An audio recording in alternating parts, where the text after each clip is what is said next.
Alors, qui ne connaît l'histoire merveilleuse et pleine d'images de la baleine, qui depuis le Moyen-Âge incarne le monstre marin engloutissant Jonas, le prophète râleur et récalcitrant, héros d'un livre de la Bible, qui remanie à sa façon quelques fables marines et qui en même temps donne une sacrée leçon sous des dehors plutôt humoristiques. Alors Jonas est un homme convaincu, d'abord et avant tout, de la volonté de Dieu de sauver les hommes. En tant que prophète, il prétend servir le Dieu d'Israël, mais craintif, n'osant parler aux hommes, il fuit le plus loin possible pour échapper à la mission qu'il veut lui confier. Si bien que Dieu est obligé d'employer les grands moyens, c'est-à-dire l'arrêter par une tempête, puis le ramener dans un gros poisson qui se trouvait là pour le gober après que les marins l'aient jeté à la mer, quand ils surent qu'il était la cause du déchaînement des éléments. Voilà, ça c'est pour se rappeler l'histoire de Jonas. Donc tout le monde obéit à Dieu, sauf Jonas. C'est seulement quand il se retrouve dans la panse du monstre marin, en mauvaise position, que Jonas se met à appeler Dieu à son secours. Seulement, il cesse de prier et se remet à se fâcher dès que la situation s'améliore. Ce qui est surprenant, c'est que ce croyant douteux est entouré de païens à la piété exemplaire. Que ce soit les marins contraints de le jeter à la mer pour apaiser les flots, ou les habitants de Ninive qui, dès que Jonas les a menacés du jugement divin, se tournent humblement vers Dieu. Les pères de l'Église, c'est mes chouchous, à la lecture de ce texte, ont remarqué que la prière de Jonas n'est qu'une pièce rapportée. C'est un psaume de supplication inséré dans le livre pour corriger l'image peu édifiante que donne le prophète dépourvu de piété. Ainsi, le psaume magnifique, récité dans le ventre du poisson, et il est beau, transforme Jonas en un exemple de juste exaucé par Dieu. Sa prière troua les abîmes, dit Aphraat. Elle troua les nuées, vola dans les airs, ouvrit le ciel. Alors, l'abîme vomit le prophète et le poisson laissa échapper Jonas sur la terre ferme. Saint Augustin est aussi lyrique. Jonas a crié des profondeurs depuis le ventre du monstre marin. Il était sous les flots, et en plus, dans les entrailles de la bête. Pourtant, ni ce ventre de l'animal ne put retenir la voix de sa prière. La mésaventure de Jonas est souvent racontée pour prouver que la puissance de Dieu peut faire revivre des morts. On peut ainsi lire chez Cyril de Jérusalem: « Je crois que Jonas fut préservé, car tout est possible à Dieu. Je crois que Christ est ressuscité d'entre les morts. Si le premier cas est croyable, le deuxième l'est aussi. » À ceci, on peut objecter que Jonas n'est pas mort. Mais les anciens considéraient que c'était tout comme. On lit dans un texte du IIIe siècle: « Celui qui a fait sortir Jonas le 3e jour vivant et intact du ventre du gros poisson, des 3 enfants de la fournaise à Babylone et de Daniel de la fosse au lion, la puissance ne lui manquera pas pour nous ressusciter, nous aussi. »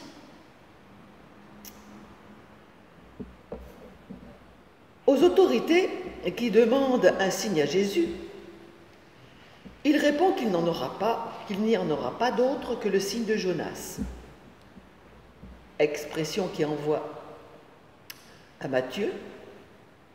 De même que Jonas fut dans le ventre du monstre marin 3 jours et 3 nuits, de même le Fils de l'homme sera dans le sein de la terre durant 3 jours, 3 nuits. Jonas serait donc une figure du Christ. Cela peut paraître surprenant vu le portrait peu flatteur qui est donné du prophète. Les anciens feront tout de même remarquer que, contrairement à Jonas, Jésus ne fuit pas sa mission. N'est pas triste de voir le païen se convertir, bien au contraire. Saint Hilaire affirme même que le vrai Jonas, c'est Jésus. Le prophète n'est que l'imitateur de la mort de Jésus. On est remonté comme Jonas est sorti de la gueule. Attendez. On peut lire l'histoire de Jonas comme une anticipation de la descente aux enfers dont Jésus est remonté comme Jonas est sorti de la gueule du poisson. Sa figure a été symbolisée, puis elle a passé, mais lui, Jésus, a accompli son œuvre. La mission de Jonas dans le texte hébreu est de proclamer contre Ninive un oracle de malheur, comme ceux qui visent l'Égypte ou Babylone. L'évangile de Matthieu ébauche un parallèle entre l'enseignement du Christ et la mission de Jonas. Devant les difficultés à faire passer le message du Christ, l'interprétation chrétienne s'est engouffrée dans cette voie. Ainsi, la prédication de Jonas à Ninive devient l'image de la proclamation du message chrétien aux païens. Irénée, dans son livre contre les hérésies, développe ainsi sa pensée. C'est le miracle de Jonas, l'expérience qu'il vient de vivre, qui convainc les païens. Autrement dit, ce que préfiguraient les signes de Jonas. Alors voilà ce qu'il dit. Dieu a permis que Jonas fût englouti dans le monstre marin, non pour qu'il pérît, mais pour qu'après avoir été rejeté, il fût soumis à Dieu et glorifia davantage celui qui lui donnait un salut inespéré. C'est ainsi qu'il provoqua un ferme repentir chez les Ninivites, en sorte que ceux-ci se convertirent au Seigneur qui les délivrait de la mort, terrifiés qu'ils seraient par le signe accompli en Jonas. Dieu a voulu que l'homme, recevant de lui un salut inespéré, ressuscite d'entre les morts et qu'il glorifie Dieu. Il y a une sacrée avancée là.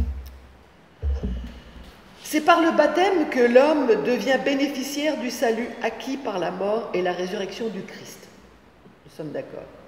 Désormais, comme dit Origène, il est possible que celui qui fut englouti, s'il se repent, soit à son tour rejeté comme Jonas.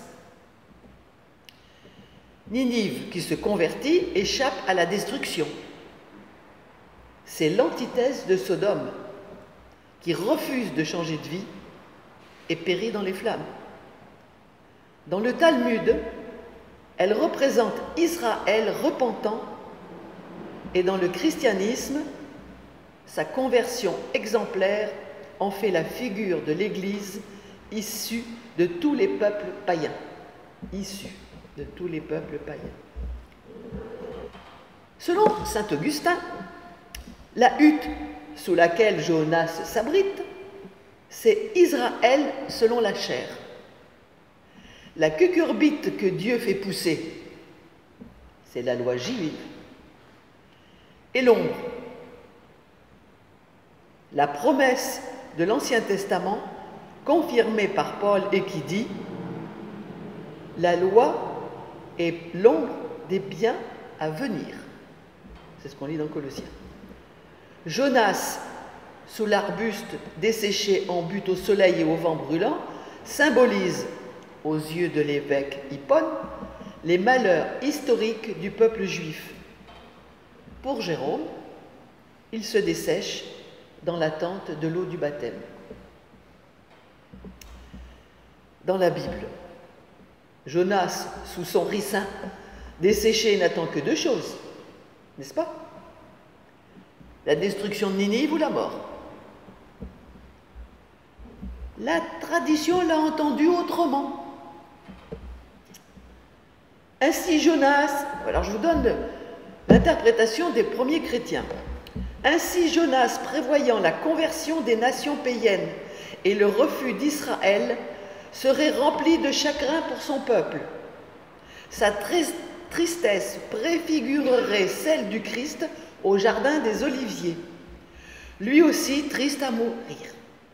Concrètement, dit Jérôme, les larmes que Jonas verserait sur Jérusalem ne couleraient que parce qu'il ne voulait ni voir ni annoncer la ruine de la ville et que le souci du peuple le plongeait dans la tristesse. Alors voilà qui nous éloigne de l'image du prophète rebelle. Ainsi présenté, Jonas aurait su tirer des leçons, aurait su tirer profit de la leçon divine. Je vous laisse. Dans Luc, il est intéressant de voir que Jésus ne nie pas que dans Jonas, il y ait un signe, un grand, un merveilleux miracle, puisqu'il a bien voulu le prendre pour exemple. Mais où loge-t-il le signe quand il dit « Vous voulez voir un miracle évident qui tombe du ciel ?» Eh bien, vous l'avez comme au temps de Jonas. Et il est double. 1. La parole de Dieu est encore annoncée.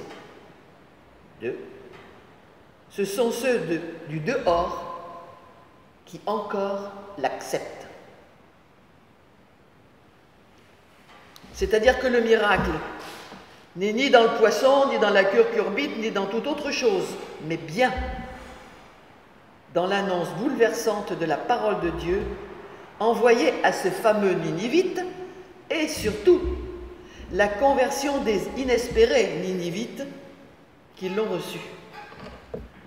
Matthieu, se référant au poisson, rappellera qu'il n'y a eu qu'un seul et qu'il n'y aura jamais qu'un seul et vrai miracle, celui de Pâques. Tout signe ou miracle doit s'accompagner d'une parole. Jésus a déplacé ce signe qui n'est pas un prodige dont nous serions les spectateurs, mais une parole qui interpelle, met en question, exhorte à renoncer à notre désir du spectaculaire pour nous conduire aujourd'hui avec Jonas à la conversion en nous invitant à nous aimer les uns les autres en toute fraternité. Car le Christ, dit Jérôme, est le vrai Jonas, prêchant dans la personne des apôtres puisqu'il dit lui-même « Voici, je suis avec vous jusqu'à la fin du monde ». Et il continue à proclamer son message à travers les prédicateurs de l'Église. Il annonce la destruction de Ninive, c'est-à-dire le jugement dernier. Alors à propos de ce qu'on appelle un signe, j'ai retenu une petite réflexion d'Alphonse Maillot.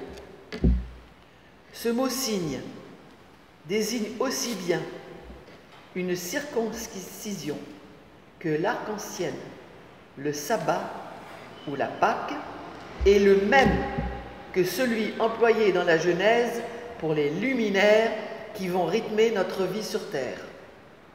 Ce sont des signes, rien que des signes, des signaux amicaux adressés par Dieu aux hommes, et c'est en cela qu'ils sont des miracles.